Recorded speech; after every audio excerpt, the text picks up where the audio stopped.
I have the privilege of meeting with younger entrepreneurs. And one of the things I'll tell them is the ability for you to be successful is tied into how much pain can you endure for how long. Welcome back. I'm TD Smyers, and this is No Cliches.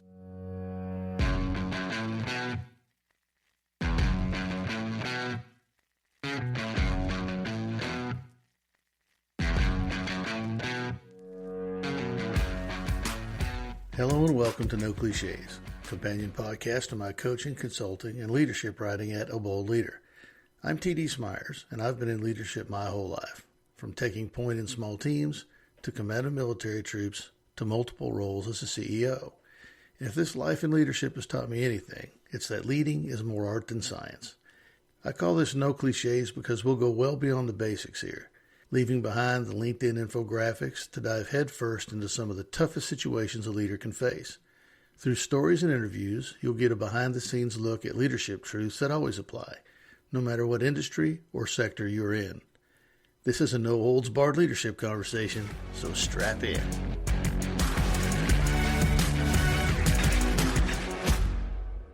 Some leaders make an impact in one sector, others leave their mark across many. Dr. Byrd has done it all. Physician, city councilman, author, an executive leader who knows how to bring people together for real, lasting change. I know, I saw it firsthand when he and I worked side by side to create LVTRise, the urban revitalization initiative that transformed Fort Worth's Las Vegas trail community into a model of collaboration and hope. Now Dr. Byrd's taking that same spirit of honest connection to a broader audience with his new book, Navigating Feedback at Work, Home, and Everywhere Else. Today on No Cliches, we're unpacking what it really takes to lead and listen like he does. Let's go in studio with Dr. Byrd now. All right, Brian Byrd, welcome to No Cliches. It's great having you on today. Thanks for making the time. Thank you for having me on, man. I'm really excited to be here. I'm appreciative of you ponying up for this week. Before you came on, I had a chance to kind of introduce you and talk about your history. And you really have led a super interesting life, man. You've been a medical doc, and a lot of your commercial success has been tied to that. But you've been an entrepreneur a couple times. You've successfully run and served on city council for the city of Fort Worth. And you're in government still, but you're an appointed official now at Tarrant County Public Health. You've been a faith leader, so I remember when I went to the Naval Academy, one of the things they taught you to do is just handle a lot of stuff at the same time and be able to do it, well. What's your secret, man? How do you do all this stuff and do it well? Oh, man, I wish I could say that I've always done it well, but you and I know better than that. And I'll never forget when I had the privilege of building hospice companies back in kind of 98 through about 2008 through 2013. And we were cooking along pretty good. TD, we were growing and making money. And I was like, I'm pretty good at this. And you know what happens right after you think you're pretty good at something? Wham, the hammer fell. And and sure enough, it did. Medicare will do random audits on your charts. And so they pulled basically a quarter of our charts and said, you may not bill on any of these patients, but you have to keep seeing them until we review all these charts and clear them. And, let me tell you what, I didn't sleep for about 6 months. It was absolutely brutal. And fortunately, we were able to pass all the audits. However, the cost of that was just tremendous. And I made a number of mistakes leading up to that. And one was I didn't listen to my banker very well. My banker was giving me counsel on, all right, Brian, you need X number of dollars in the bank in case something happens. And I was like, we got it here, man. I was young and cocky. We got it here. And boy, did I pay for that with a lot of lost sleep and a lot of stress. But I mean, isn't that what forges leadership, right? If everything we try in our life is successful, we wind up being Tom Brady. Now, I mean, if everything in your life is successful, well, first of all, that just never happens, right? And it's a great example you just gave of you get out there and you get in the arena, man. You knew what you wanted to do. You probably weren't as smart as you needed to be to pull it off, but you had the courage to try, and then you had the resilience to bounce back when it didn't work out. So after you lost sleep for 6 months, how did you bring it back? Well, you bring up a great point about resilience, and we talk about it in my book, which we'll get to a little bit later. But resilience is just built. I think there's a confidence, at least for me, that going through difficult times, especially prolonged difficult times, gives me. And it tells me I can do this again. You know what I mean? The next time something big and bad comes, it's not going to set me back emotionally as much because I know I've been through this before. I have the privilege of meeting with younger entrepreneurs. And one of the things I'll tell them is the ability for you to be successful is tied into how much pain can you endure for how long, right? And they all look at me like, oh, wait a minute, I've got this great product and things are going well. And we got, let me tell you about this new marketing thing we're doing. And I'm like, all that's great, but just trust me, a competitor's going to move into your space, or you're going to start losing employees to somebody else who's paying more. And all of a sudden, everything that looks like is going well is going to be turned upside down. And you're going to have to be able to handle that. And in the entrepreneurial world, most of us aren't billionaires, right? We can't, I can figure this out and throw some cash at it. We're coming from nothing. And so when we're just getting started, boy, these things really test us, but they make us stronger. And that's the point that I'm trying to make here. So anyhow. When we get into your book, you're going to get to talk about movies and why every single page has a movie clip you need to go see almost, right? But the story you just told reminds me of Rocky, right? It's not how hard you can punch, it's how hard you can take a punch, right? Yeah, Keep right. going, Yeah. right? And hey, there you go. Maybe I've inspired a movie clip for your next book. Yeah, I think we may do the next one might be like navigating feedback for millennials, or Gen Zers. And then I'm going to have to get, movie quotes and, whatever, YouTube short quotes, for those sorts of things. I'll have to get a millennial to help me write that one. But for sure. And they will be very different quotes, right? Exactly. Be stuff off of TikTok. But there's a lot of kind of placating leadership stuff that's available out there.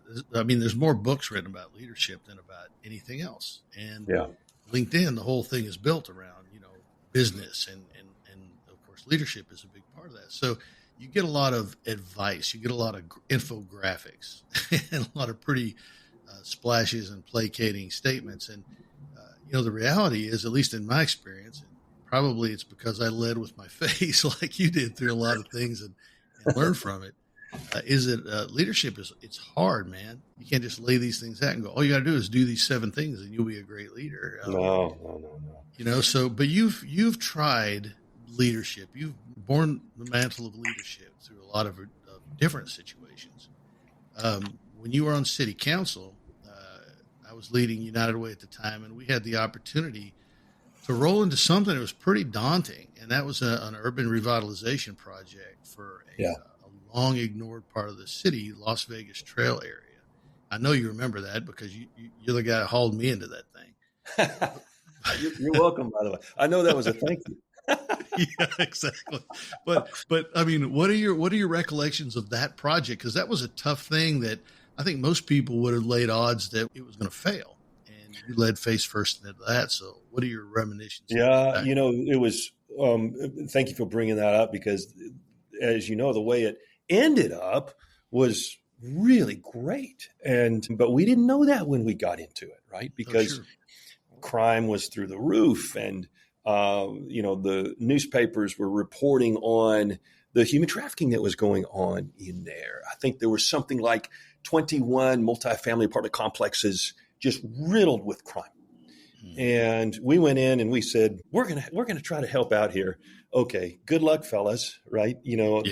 Let us know a year from now, just how badly things have gotten, maybe even worse, and then you can start scraping the egg off your face. I mean, really, that's what we were looking at there. And I'll never forget asking you to come in and lead the troops. I said, look, we're going to be Batman and Robin. We're going to be yin and yang, whatever you want to say. I said, I'll be the point person. You and I work on vision together, but we've got this, basically it was a herd. You talk about herds of cats. This was a herd of amazing nonprofit leaders that we needed big time, right?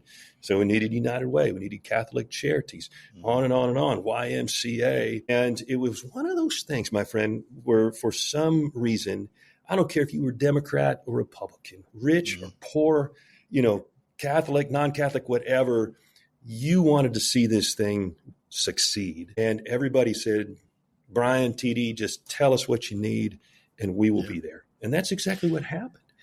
Well, and I mean, it is what happened, but it wasn't by accident. I mean, I remember how you rallied the troops, how you got the right people in the right room, and then you inspired them with that vision. And you're right. I mean, there's a lot of people that say, Shh, yeah, good luck, we'll see how this turns out a year from now. But that was never what we thought of. When we came together, we saw, and it may have been myopic, it might have just been us looking at that. But I still have that picture that we took. Remember the initial picture of the group from the end of the table? I would love to see that picture. Okay, I'll send it to you because I look at it routinely. It's kind of an inspiration. It's like there's a bunch of people around the room that had high hopes and high expectations. But, I mean, one of the things that just is really impressive about looking back on that now, and we have the value of hindsight now. We can look back and see the great things that LVTRise, the subsequent organization that is leading that effort, is doing for economic development, for community building, for just so much stuff there, for all the youth enrichment and alternate education programs that are there now. It's just really, really cool. But I look back to that table where a bunch of people with disparate interests came in, and one guy, Brian Byrd, the guy that had the mantle of leadership thrust upon him for that, said, hey, here's what this could be, and let's talk about how we get there. And that was an inspiring thing. I was glad to be part of it. So I kidded you about it, but I really am glad you brought me. Well, thank you. I'm glad you brought that up for a number of reasons. One is that it's such positive memory, and it evokes such wonderful emotions in me to think and talk about it. And it's also one of those, sometimes you work on something for a while and then you go off and do something else and the thing dies, right? How many times have that happened? Not this time, my friend. I mean, as you know, this thing is continuing on because the next generation of leadership has put it on their shoulder and taken it forward. And I remember one of my mentors, he was the former Speaker of the House, state of Michigan, was an incredible human being, told me, Brian, number one rule in politics is when you see a mob running down the street, jump in front of it and act like you're leading it. And and that's a little bit of what I did there, because the reporting, you may remember, the reporting took place, and that's what brought my attention to it. But by then, the whole town was kind of talking about it. What in the world is going on in that area over there? And what are we going to do? So there was already this groundswell, and it just needed a couple of knuckleheads plus some other people to get out in front of that, articulate the vision, and then bring it along. And man, wasn't it wonderful? You talked about the disparate interests and the disparate skill sets, because we needed that, right? I'm a medical guy, entrepreneur, brand new to elected office. I don't know anything about neighborhood revitalization. I don't zip about it. Right. I can cast vision, but then within that vision, we needed experts who really knew what they were doing. And man, wasn't it fun to see it all. It was fun. I think about the risks that we took. And remember the many public sampling sessions we put together where we heard from people in the community, what do you need? And we brought them in these big areas with microphones. And I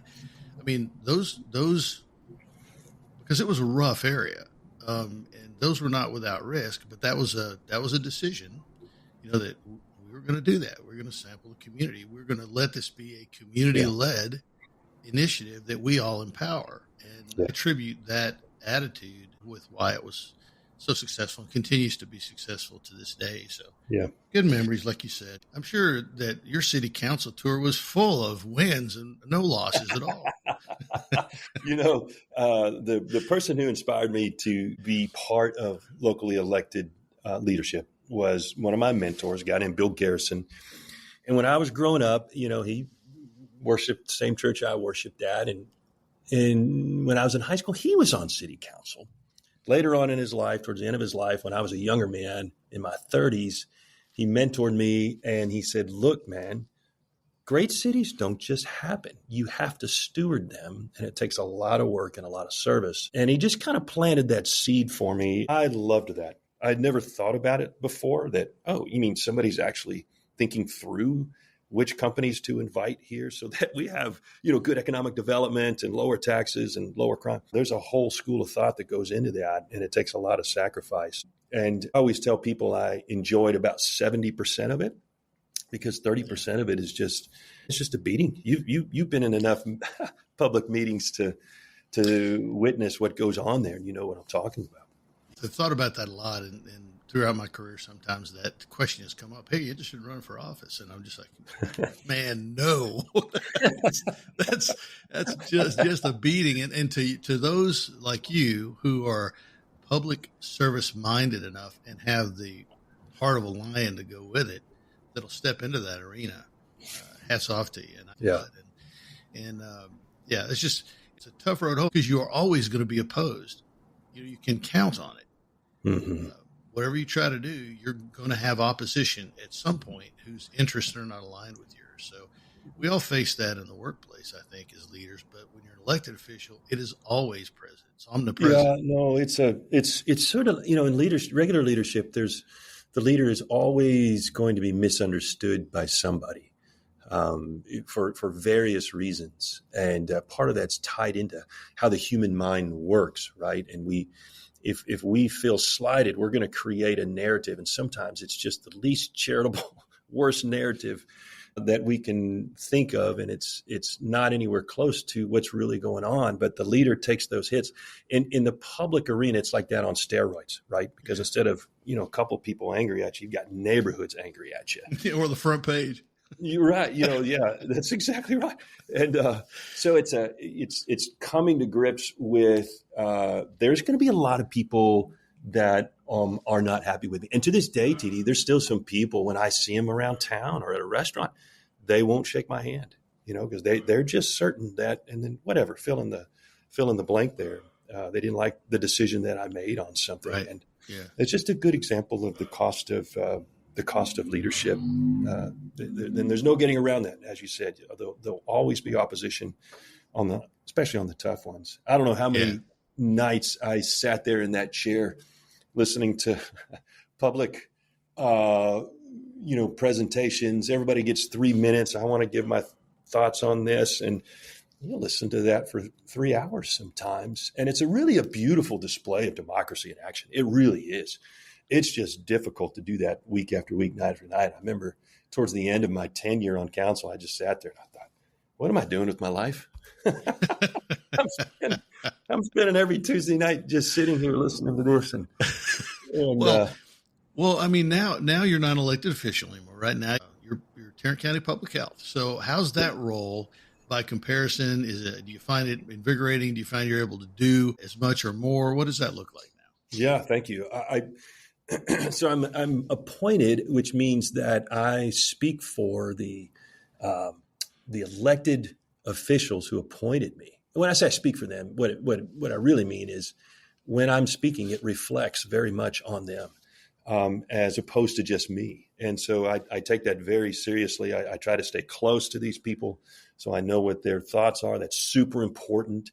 And let me tell you, when you remember the measles outbreak that occurred in the state of Texas, starting in about March of this year, that was tricky, man, because I'm trying to keep everybody healthy, but there's a lot of, as we know, various opinions on who should be vaccinated and is this vaccine safe and does it cause that? And it required some skill. It just required me sitting down with people I trust and, help me write this out, help me articulate this so that we can accomplish both tasks, right? We want to keep people healthy on one hand, and on the other hand, we don't want to unnecessarily rankle anybody. That never really helps us move the ball down the field.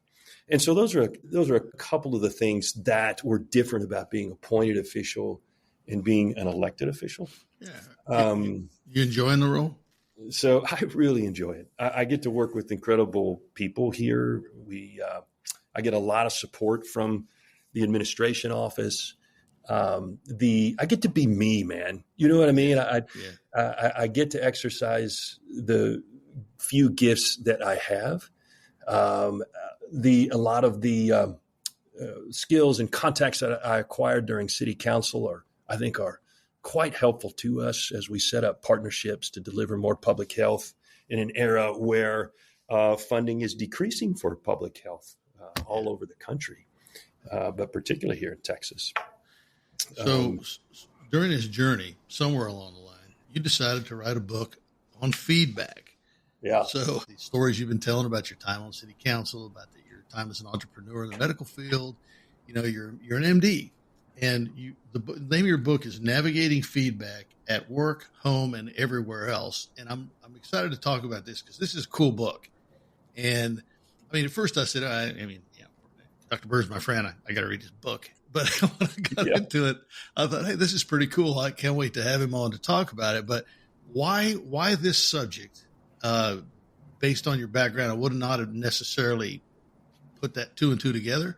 So tell us how you came up with this idea and why you wrote it. I'll tell you exactly when I thought I might get interested in this topic. I was on city council, and TD, I just made a big mistake. I was leading one of our very important EMS organizations. I was leading that board, and I made a mistake. And a certain person who I admire very much took me aside, and like only this person can say it, they said, "Brian, you really screwed this up." And they did it well. They did it privately. And I think the reason it hurt so much is because I knew they were right. And that's one of the lessons that I learned as I was studying this concept of feedback, is that if it hurts, it's probably something I need to pay attention to. Anyway, in the moment, I unfortunately didn't handle myself very well. So, here we go. Not only have I screwed up and got called on it, but now I haven't acted well. So now I'm going to have to go back and apologize for, how I behaved. And it was just like the old adage that says, if you're in a hole, stop digging. So I better just shut up. Yeah. And it was good advice for me at the moment. Anyway, TD, what I once I kind of, settled in and settled down and worked the problem, I began asking myself, what is going on in the hearts of human beings? What is going on in me when somebody takes us aside and says, you didn't do something well? They give us negative feedback.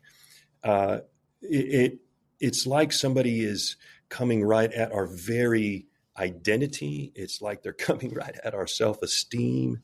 Why can't we human beings just say, "Oh, I'm so glad you pointed that out to me. Thank you so much. I'm going to be a better person. And this organization's better because you pointed that out. Thank you so much. Keep that coming." I never want to do that. That's the right answer usually. Not all the time. That's usually the right answer. But I don't think any one of us really feels like doing that in the moment. And so, no, I think everybody listening here, Doc, is in their own mind replaying a story where they got feedback and didn't take it well and got defensive and maybe reacted, poorly to it because of the heat of the moment, the embarrassment, and the neat thing, if you're rolling your eyes out there and you're listening to this thinking, "Oh, another book on feedback," let me tell you something. There are a lot of books out there on how to give feedback from a leadership perspective, right? How to do a performance appraisal, how to give negative feedback, how to tell somebody they're failing and help them succeed. This book is about how to get it. This book is about how to wrap your head around receiving it. And that's what makes this very different. And I know, Doc, you're about to speak to a group on this, that the culture of accountability is their mantra that they're going into this retreat with. And having you come speak, and I'm just excited about that because if they're building a culture of accountability, wrapping your head around how to position yourself emotionally to receive feedback is key. And I just think that's going to be a home run. And there's a sentence in the beginning of your book: feedback works best when it is solicited rather than imposed. Yeah, right. Now you didn't solicit that feedback in that situation, right? So why were you ultimately able to accept it?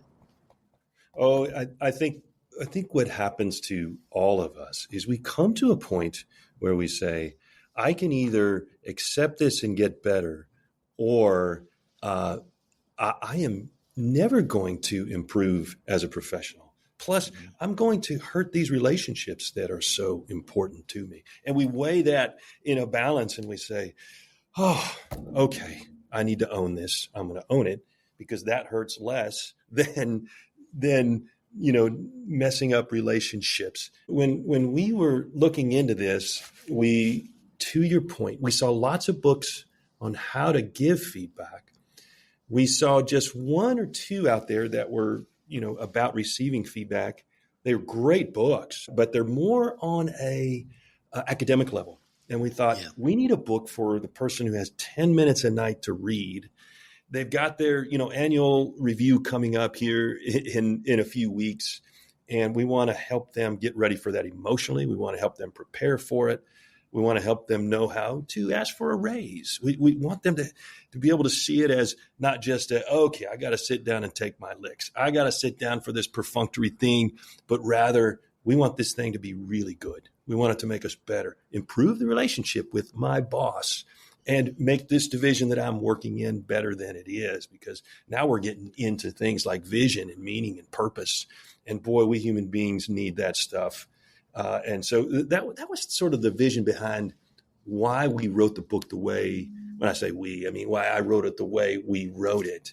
I had some help finding some of these movie quotes and things like this, but what you end up with is a tool for the company that you were mentioning just now, alluding to. Thank you for that, by the way. You connected me with them. They bought a copy for all their leaders. I think it's great. What I've asked companies to do is, ahead of your annual reviews, buy a copy for each of your employees. And what'll happen is your reviews will go from this perfunctory thing to something that's really powerful for your organization. Well, you just mentioned something, and we talked about it earlier when we were joking around about the Rocky quote. But the way you've structured this book, and this is a good warning for all you out there that are thinking, I'm going to go get that book. You should get the book. But when you get it, know what you're getting into, because this is not a book that you can just breeze through or kind of skim. This is a transformational journey that you take. And Doc, you've structured this thing like a workbook that's the size of a regular book. Why did you decide to make it interactive like that? Well, I always find that whenever I'm reading a book, I'm usually writing down notes in the margins, or I'll go to the back flap and I'll put my notes there with the page numbers beside it. And it's always been helpful to me to not just read a book, but kind of know it, really internalize it and be shaped by it. And so this was my way of helping people do that. And so there's little prompts in there that said, for example, okay, you've got your review coming up. Why don't you go ahead and write down the 6 or 7 things that you did this year that you want your boss to know about that they may not know about yet. And all of a sudden we go from reading to engaging our minds and thinking and being creative and writing. And I think that's going to help the reader, which is what we want to do. It's going to help the reader have a great review with their boss, more than just reading something and then putting it down and then, going to sleep, which is what we do most of the time with books. Yeah. What you've done is you brought other senses into this, right? You're reading, sure, but now you're picking up a pen and you're thinking through a response to something and you're writing it down. So in my opinion, people go to these leadership retreats and they get a copy of a book and they get all amped up and excited because the speaker has given them something inspirational from the book. But then they leave with their book and it goes on a shelf and they go right back to the same habits they had before the retreat. So that's not going to happen in this case, because you have got this ability to experience so much more. And you've talked about the way you structured it as a workbook where you're interactively responding to things. But there's another aspect of this that is really entertaining. So if you walk away after reading this book with nothing else, you're going to walk away knowing that the author loves movies a lot, because all these great points you bring up are illustrated by movie clips, and you mercifully give search criteria to pull these clips up so you don't have to type in the URL and all of them. But how did you, you like movies, all right, I'm sure that has to do with it, but why did you structure that into this book? Well, I remember movie quotes more than I remember things I read. And I don't know what that says about me, but it's just a truism about me. And it's, you get into are you a visual learner or an audio learner? I think all of us are up and down that spectrum somewhere. I think particularly for the folks that are audio and, movie learners, it provides emphasis and reinforcement on a point, helps us remember it. And yeah, I like movies so much. And it's funny. I was watching the Monday Night Football Manning cast, and they had Bill Murray on there, just one of the classic actors. And the whole time they were pulling up quotes from movies that were filmed in the 70s and 80s. And these movies are 40, 50 years old, and yet we still remember the quotes from those movies because either they were meaningful to us at the time or they're funny. Something's going on in the cerebral cortex that makes us want to pull those back up and repeat them because it feels good to do that. So that's what we were trying to do there. Well, I appreciate it a lot because like you, I like movies and I have my favorites. So the other day, my wife, she had a necklace on and she said, "Can you help me with this chain?" And I walked up, and as I was unhooking it in the back, I said, "Spec, you want them chains knocked off?" Because one of my favorite movies is Brother, Where Art Thou? Right? Oh, yes, right. And so right. But there's so many of those instances where a movie quote just seems apropos, and I'll just let it rip, and she'll roll her eyes. Yeah. But in the book, they are very illustrative of the point you're making. And like you said, it's just one more sense that brings it home and lets you experience it another way. So, when you buy the book, and I highly recommend you do, plan to spend some time with it and don't plan to sit down one evening and roll through the whole thing. Plan to experience it like you would a course that you're going through and give some time to watching those videos and thinking through them and taking advantage of the space, to fill in your thoughts on them that you've thoughtfully provided. I'll share with you a story. When I was a resident in my second year, so TD, it was late at night and I was leaving the emergency room and I was going to head home and get some sleep. And just as I'm getting in my car, my pager goes off. We had pagers back then, by the way. This is about 1999. And sure enough, it's the ER paging me back. And the ER doc handed me a chart and said, "Here you go. This patient needs to be admitted." Okay. And it was a patient who had a heart issue. I was having a hard time breathing. And I did the usual stuff that I was trained to do and admitted the patient, ordered the stuff, came back a few hours later, and the patient looked pristine. I mean, the oxygen levels were perfect. The heart rhythm was incredible. I talked to the patient, "Man, I'm feeling better, Dr. Byrd." And so I went back to sleep for another hour or two before I had to get up and start rounds. And I was feeling good, man. I mean, I was just so happy. It's good to see somebody do well. I also felt like, okay, I might actually get to be a good doctor someday. Well, anyway, the next morning, since I was on call the night before, I presented in what we call morning rounds. And that's where, the poor schmuck, and I was the poor schmuck at the time, sits in the middle of the room and everyone is surrounding them, about 20 people. And you've got, my bosses, my fellow residents, med students, nurses, you got everybody in there. And you just say, okay, I admitted this person for such and such. Anyway, I got to this guy and I'd left him for the last, expecting the attaboys and, okay, who's going to carve the Brian Byrd bust and put his picture in the hospital here for such a great job that he did. And my attending, we call our, the guys and gals who are senior physicians, very experienced, we call them attendings. I'll never forget him. He could tell that I had done some things well, but then he started asking me questions, very difficult questions. "Brian, how did you calculate the kidney function? Why didn't you use this medicine at that dose rather than the medicine that you used?" And just on and on and on. And it was one of those deals where I kind of swung and missed and finally just struck out. And I was like, "Man, I don't know. I'll look it up and get back to you." And you can imagine what my spirit was doing at the time, right? Sure. It started off pretty high and then just down in the ditch by the time he had finished with me. Well, anyway, this is the cool part. He could tell that I was smarting, right? I hadn't slept much and I'd gotten raked through the coals pretty good. And he took me aside, he put his hand on my shoulder and he said, "Look, I want to tell you two things. Number one, my job is to find out what you don't know and point it out to you. That's why I did that. And the second thing I want to tell you, Brian," he said, "just so you know, if I am pressing you like I did this morning, it means I still believe in you." Isn't that cool? Yeah. And I'll never forget that. And later on in life, when I would coach my, son's soccer teams, or I'd have to have a tough conversation with somebody, and still to this day, when I have to have difficult conversations, I'll repeat those words. I said, hey, if I'm giving you feedback, it means I believe in you. You know what I mean? I want to see you get this, and it's my job to do it. One of my favorite personal stories about feedback. It's a super one to kind of bring this conversation home with, Doc. So you've written a heck of a good book. It's full of a lot of great things. It's called Navigating Feedback at Work, Home, and Everywhere Else by Brian Byrd, MD. And Dr. Byrd, how do people find it? How can they get their hands on a copy? Oh, thank you very much. We sell it on Amazon. You can get it in Kindle or paperback, and there's also an audio version of it if you like to do it that way. But that can be found on Amazon. I listened to the audio version. That's when I saw that it was really helpful that you had cues for searching each of the videos, and I didn't have to listen to them spell out the URL. So that was great. Yeah. Well, Dr. Byrd, I appreciate the book a lot. I appreciate our friendship and our history together, and I really appreciate your time today. So thanks for joining us.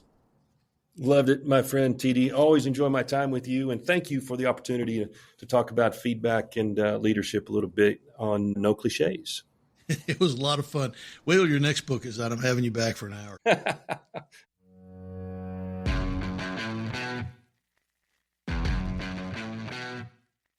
Thanks for listening in to this episode of No Cliches. For visual stuff like links, text, and pics, visit aboldleader.com and look for the banner at the top of the page. I'd also like to know what you think at aboldleader.com. I'm TD Smyers, and I look forward to having you back.